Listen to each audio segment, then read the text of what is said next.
So, today we're diving into something really fascinating. It's a text called the Codex of Light Breath. Now, this isn't some dusty ancient scroll. It's actually a modern philosophical creation that uses these ancient-looking symbols to completely flip our ideas about how language is born. Think of it less like a grammar book and more, I don't know, like a poetic map to another world. So let's jump right in, at the very beginning. Okay, so right out of the gate, the Codex challenges one of the most fundamental stories we tell ourselves. Forget the word coming first. It suggests that something more primal, more essential had to exist before that. Just the potential for sound, this pure energy carried on the breath. This single idea really sets the stage for a completely different way of looking at language. So you might be wondering, what even is this codex really? The best way to think about it is as an artifact of thought. It's not just presented as a book you read from front to back. It's framed as a kind of physical map of ideas, a guide to an entirely different universe of language. And this is the central question the Codex is asking you to consider. It wants us to rewind, go past vocabulary, past grammar, all the way back to that tiny moment just before a voice gives a sound a name. What's happening in that space? The Codex suggests that's where the real magic is. So here's the origin story according to this new grammar. Breath was a sound without a voice. Just think about that for a second. It's pure vibration, pure potential. And from that initial sound, the text says that light, actual light, took the form of letters. It's this beautiful, almost synesthetic idea, right? Sound becoming light, which in turn becomes writing. All right, to really get a handle on this universe, the Codex lays out 6 fundamental laws, or commandments. But these aren't your typical grammar rules, like I before E. No, these are deep, core principles about how meaning itself actually works. So let's break them down one by one. Okay, first up, this one totally changes how you think about, well, thinking. We usually picture our thoughts moving in a straight line, right? From point A to point B, a logical progression. The Codex says, nope. Thought is a spiral, constantly circling a central point, a zero, maybe revisiting ideas from new angles as it spirals outward. And then there's this.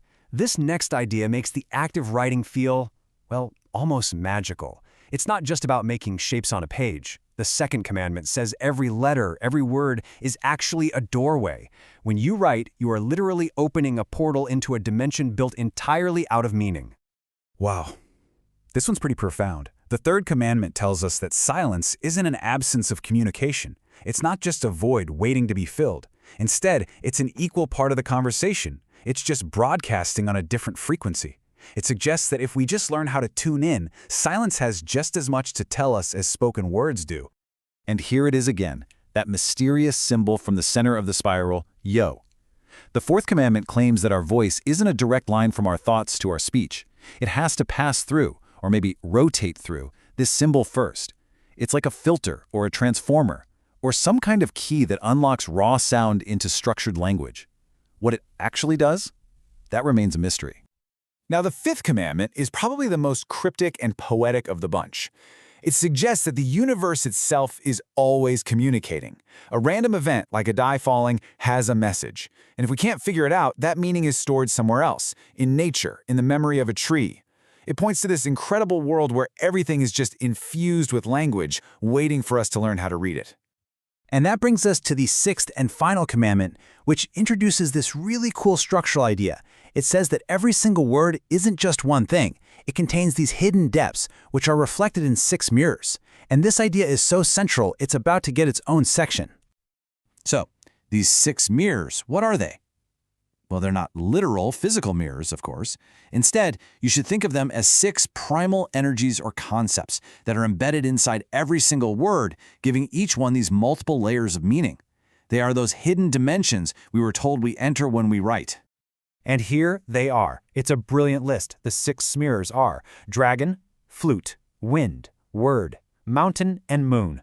I mean, these are such powerful elemental concepts. You've got dragon for mythic power, flute for crafted intentional sound, wind for natural breath, word for the concept of language itself, mountain for stability, and moon for that cyclical, reflective light. The Codex suggests every word we speak is colored by these incredible forces. Okay, so just when you think you're starting to get your head around all this, the text throws a curveball.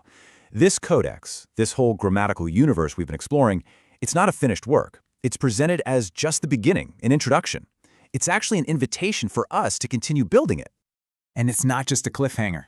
The author even drops hints at where this could all go. Imagine building out tables of sounds inside that spiral diagram, creating frequency maps for each symbol, or even a whole secret alphabet.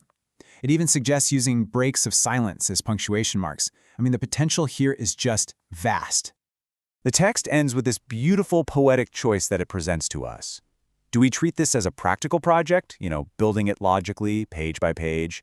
Or do we embrace its mystical side and print it as sacred scrolls that can only be read in a mythical, magical light? It's this choice between creation as a craft and creation as a ritual. So, when you get right down to it, the whole point of the Codex of Light Breath isn't just to provide answers. It's to make us ask these huge, incredible questions. And it leaves us with this final thought. If writing truly is a portal, like that second commandment claims, well, it forces us to ask ourselves, every time we put pen to paper or fingers to a keyboard, what world are we building? And where exactly are we trying to go?